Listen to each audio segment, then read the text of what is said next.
नमस्कार मंडळी. आजची प्रसन्न सकाळ. बाहेर येऊन निसर्गाचं दर्शन घेतलं. हवेत थोडा गारवा जाणवला. सूर्यनारायण उगवण्याच्या तयारीत होते. गुलाबाला या सीझनमधलं पहिलं गुलाबाचं फूल आलेलं दिसलं. खूप छान वाटलं. आता गुलाबाला बऱ्याच कळ्या आलेल्या आहेत. हळूहळू हा सगळा गुलाब छान बहरेल. घरातले सगळे पडदे बाजूला केले. मुलीचा डबा भरून तिला शाळेत सोडायला गेले. तिच्या डब्यासाठी इडली आणि चटणी आधीच करून ठेवलेली होती. तिला शाळेतनं सोडवून घरी आले. घरी आल्यानंतर आधी चहा घेतला.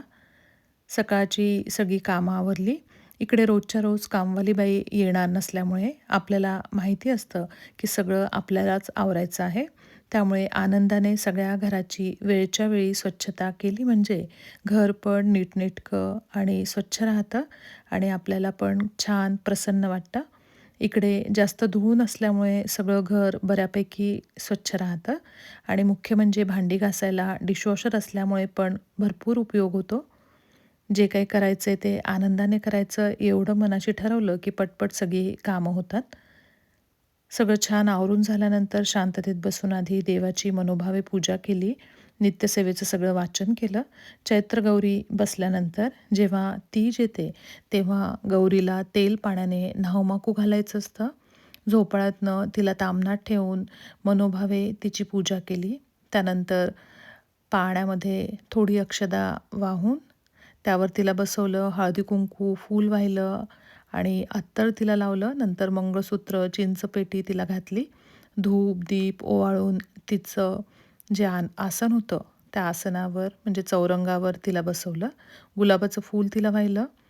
नैवेद्यासाठी मसाला दूध, टरबूज, बत्ताशे हे सगळं नैवेद्याला तिला दाखवलं.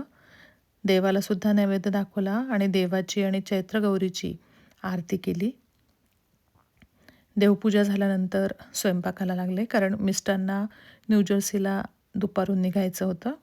आधीच मी मसूर डाळीचं वरण आणि भात ह्याचा कुकर राईस कुकरमध्ये आधी लावून ठेवलेला होता. मसूर डाळीचं वरण, टोमॅटो, कोथिंबीर, आलं, हिरव्या मिरच्या हे सगळं घालून आधी वरणाला फोडणी दिली. वरण झाल्यानंतर वालाच्या शेंगाची बटाटा घालून भाजी केली आणि भाजीला फोडणी दिली. वरून दाण्याचं कूट आणि कोथिंबीर पेरली. स्वयंपाकामध्ये ऑलिव्ह ऑइल पण मी वापरत असते. या तेलाची खूप वेगळी अशी चव लागत नाही. तुम्ही पण हे तेल वापरू शकता. नंतर सगळा स्वयंपाक झाल्यानंतर गरम-गरम ज्वारीच्या भाकरी केल्या आणि मिस्टरांना गरम-गरम जेवायला वाढलं. त्यानंतर किचन ओटा सगळा छान आवरून घेतला, स्वच्छ केला कारण माझा उपवास होता. आधीच साबुदाणा भिजवलेला होता. साबुदाण्याची खिचडी केली. लिंबाचं लोणचं, खिचडी आणि दही खाल्लं. नंतर मिस्टर एअरपोर्टला जाण्यासाठी दुपारून निघाले. मी मुलीला 2:30 वाजता शाळेत घ्यायला गेली. तिला घेऊन घरी आले. नंतर तिचं जेवण झालं. जेवण झाल्यानंतर बरोबर आम्ही 3:45ला दोघीजणी आम्ही तिच्या क्लासला तिला सोडायला म्हणून निघालो. तिला क्लासला सोडवून 4:45ला मी घरी आले. धन्यवाद.